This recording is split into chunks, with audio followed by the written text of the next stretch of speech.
Мы, люди, слышим звук с помощью порывов воздуха, но точнее колебаний, которые происходят в нашем воздухе, на нашей планете или на другой иной планете. Звуки на нашей планете издают животные, порывы ветра, растения и сами люди, прогресс, машины, устройства, механизмы. Но как быть с космоса? Откуда там звук? Раз там же пустота. В космосе звук мы не слышим, но можем услышать электромагнитные волны с помощью специальных устройств. Сейчас я вам дам прослушать один из звуков планет. Это звук Земли.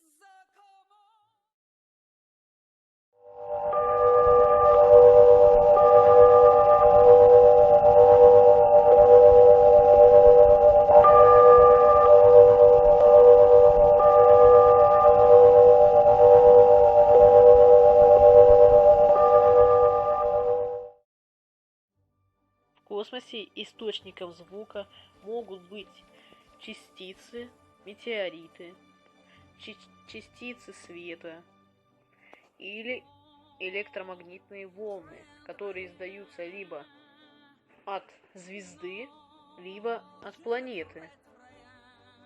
И так складываются полноценные звуки всего космоса. Иногда они пугающие, а иногда они очень красивые.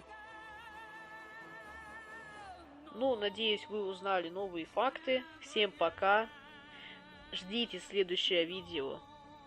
Вы были на канале Слайд Космос.